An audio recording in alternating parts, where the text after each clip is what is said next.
வணக்கம் நண்பர்களே. நீங்க தினமும் காலையில தொறக்கறீங்களே உங்க கடை, அது வெறும் கல்லும் மண்ணும் செங்கல்லும் இல்ல. அது உங்க உழைப்பு, உங்க கனவு, உங்க குடும்பத்தோட எதிர்காலம். அப்படிப்பட்ட உங்க கனவை எப்படி பத்திரமா பாத்துக்கலான்னு தான் நாம இன்னைக்கு விரிவா பேசப் போறோம். இந்த ஒரு கேள்வியை மட்டும் முதல்ல உங்களுக்கு நீங்களே கேட்டுக்கோங்க. இத்தனை வருஷம் கஷ்டப்பட்டு ஒரு வியாபாரத்தை உருவாக்கி ஒரு கனவை நனவாக்கி இருக்கீங்க. அதை எதிர்பாராத ஆபத்துல இருந்து பாதுகாக்க நீங்க உண்மையிலே தயாரா இருக்கீங்களா? ஆமாங்க. உங்க கடையில இருக்கிற ஒவ்வொரு பொருளும் உங்க வியர்வை தான். அதுல இருந்து வர்ற வருமானம் தான் உங்க பிள்ளைங்களோட படிப்பு, உங்க குடும்பத்தோட சந்தோஷம். சோ இது வெறும் பிசினஸ் இல்ல, இது உங்க வாழ்க்கை. ஆனா பாருங்க, வாழ்க்கையில எல்லாமே நம்ம கையில இல்ல. திடீர்னு ஒரு தீ விபத்து நடக்கலாம், ராத்திரியோட ராத்திரியா திருட்டு போகலாம், இல்லனா ஒரு பெரிய புயல் வெள்ளம்னு வந்து எல்லாத்தையும் அழிச்சிடலாம். ஏன் சில சமயம் நடக்கிற கலவரம் கூட நம்ம வருஷக்கணக்கான உழைப்ப ஒரே நிமிஷத்துல இல்லாமாக்கிட முடியும். சரி, இந்த மாதிரி ஆபத்துல இருந்து நம்மள காப்பாத்திக்க ஒரு வழி இருக்கா? நிச்சயமா இருக்கு. அதுக்கு பேரு தான் இன்சூரன்ஸ். இது ஒரு பாதுகாப்பு கவசம் மாதிரி. வாங்க, குறிப்பா கடைக்காரர்களுக்காகவே இருக்கிற இந்த இன்சூரன்ஸை பத்தி நாம இப்போ தெளிவா தெரிஞ்சுக்கலாம். ரொம்ப சிம்பிளா சொல்லணும்னா, இந்த ஷாப்கீப்பர்ஸ் இன்சூரன்ஸ் பாலிசி உங்கள மாதிரி சின்ன சின்ன கடை, நடுத்தர கடை வச்சிருக்கிறவங்களுக்காகவே ஸ்பெஷலா டிசைன் பண்ணுது. உங்க கடைக்கோ, கடையில இருக்கிற பொருட்களுக்கோ ஏதாவது சேதமாச்சுன்னா, அதனால வர்ற பண நஷ்டத்துல இருந்து உங்களை காப்பாத்துறது தான் இதோட ஒரே நோக்கம். நீங்க ஒரு மளிகை கடை நடத்தலாம், இல்ல ஒரு ஜவுளி கடை, ஒரு எலக்ட்ரானிக் ஷாப், மெடிக்கல் ஷாப், ஏன் ஒரு சின்ன ஹோட்டல் கூட வச்சிருக்கலாம். இங்க லிஸ்ட்ல இருக்கிற மாதிரி எந்த ஒரு சின்ன வியாபாரம் நீங்க செஞ்சாலும் இந்த இன்சூரன்ஸ் பாலிசி உங்களுக்காக தான் இருக்கு.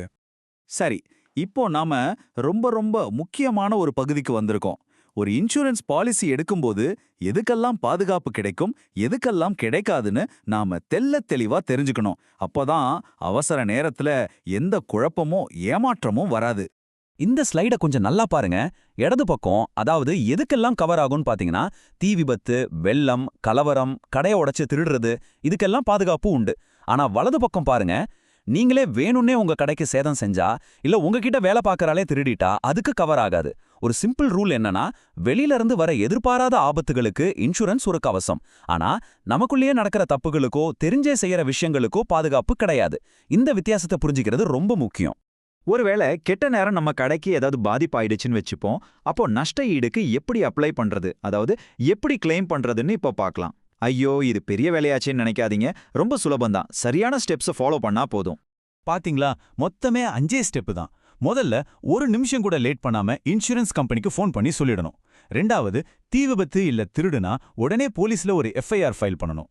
மூணாவது, கிளைம் ஃபார்மை வாங்கி ஃபில் பண்ணி எல்லா டாக்குமெண்ட்ஸையும் சேர்த்து சப்மிட் பண்ணணும். நாலாவது, கம்பெனிலிருந்து ஒருத்தர் வந்து சேதத்தை கணக்கெடுப்பார். அவருக்கு முழுசா ஒத்துழைக்கணும். கடைசியா அவங்க எல்லாத்தையும் செக் பண்ணிட்டு உங்களுக்கான நஷ்ட ஈடுத்தொகையை உங்களுக்கு கொடுத்துருவாங்க. அவ்வளவு. கிளைம் பண்றது எப்படின்னு தெரிஞ்சுக்கிட்டோம். ஆனா அதுக்கெல்லாம் முன்னாடி நமக்கும் நம்ம கடைக்கும் ஏத்த மாதிரி ஒரு சரியான பாலிசியை எப்படி தேர்ந்தெடுக்கிறது, அதுதான் புத்திசாலித்தனம். வாங்க அத பத்தி பாப்போம்.